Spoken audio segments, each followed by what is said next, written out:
va commencer tout de suite par la première séquence. Vous l'avez compris, il s'agit de parler de la stratégie nationale alimentation, nutrition, climat.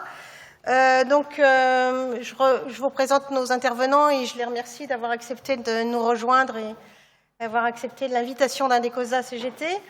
Anne Garreta, donc membre de la direction fédérale de la Fédération nationale agroalimentaire et forestière CGT. Benoît Granier, responsable alimentation du réseau Action Climat, et Erwan de Gavel, chef du bureau de la politique de l'alimentation au ministère de l'Agriculture. Juliette Lebourg du CNA, vous êtes chargée de concertation et adjointe à la secrétaire interministérielle du Conseil national de l'alimentation. Est-ce que vous pouvez nous citer ces enjeux ?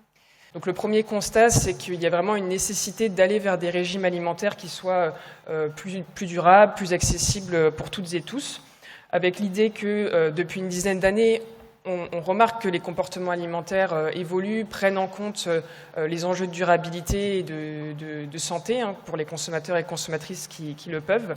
Mais il y a un certain nombre de contraintes qui vont venir freiner en fait la possibilité de faire une transition dans les comportements à l'échelle individuelle. Et ces contraintes, elles sont à la fois financières, bien sûr, et d'autant plus avec les difficultés économiques, les crises actuelles qu'on connaît. Elles sont géographiques parce qu'on ne trouve pas partout en France des produits bio, locaux, etc. Donc il y a aussi ça à prendre en compte. Et on a même des contraintes qui se jouent sur un plan plus symbolique, puisque le fait de manger durable, de manger sain, ça fait l'objet d'injonctions sociales aujourd'hui qui peuvent être mal vécues pour une partie de la population, qui a aussi sa perception de ce que c'est que manger durable. Ça passe peut-être moins par le fait de manger bio, local, que par le fait de moins gaspiller, d'autoproduire aussi son alimentation. Ensuite, le deuxième constat, c'est de dire qu'il faut aussi aller vers des modes de production, de transformation et de distribution qui soient compatibles avec des systèmes alimentaires durables. Donc là, on se situe plus en amont de la chaîne alimentaire. Sur le principe, Anne, est-ce une bonne chose d'établir une stratégie nationale alimentaire, nutrition, stratégie nationale alimentaire, nutrition, climat? D'autre part, notre pays doit maîtriser sa politique agricole et alimentaire pour ne pas être soumis, d'une part, à l'arme alimentaire et d'autre part, pour ne pas subir la domination politique, économique, sociale, culturelle des intérêts privés qui bafouent le droit des peuples à se nourrir. Donc, pour nous, le retour en force de ces questions agricoles et alimentaires dans les débats politique confirme que des enjeux continuent à se poser, des enjeux de taille, que sont la souveraineté alimentaire. Alors on en parlait, mais là ça redevient un peu au devant de la scène. La souveraineté alimentaire, la santé publique, la lutte contre le réchauffement climatique, mais aussi la sauvegarde des ressources naturelles et l'environnement, et enfin la solidarité internationale.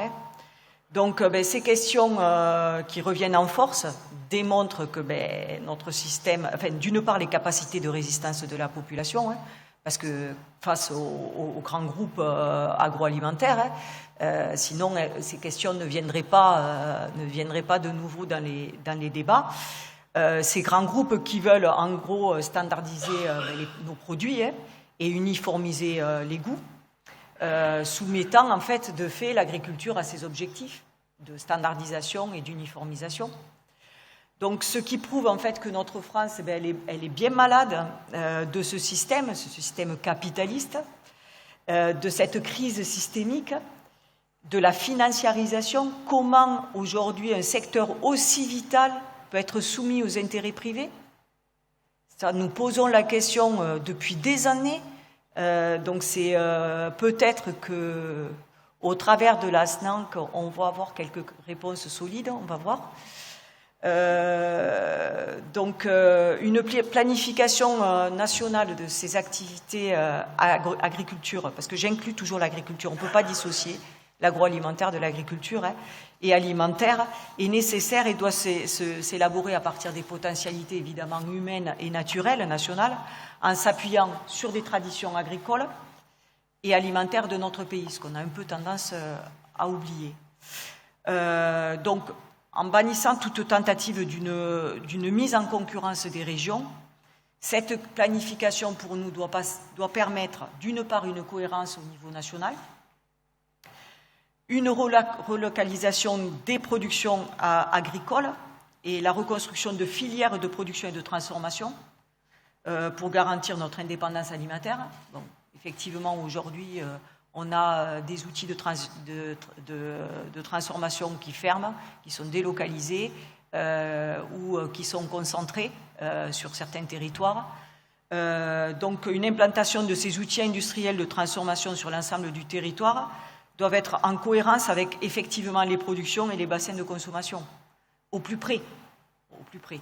Et ça, je pense qu'il faut qu'on s'y attelle et qu'on y réfléchisse, hein, parce que tous les jours, il y a une industrie qui ferme.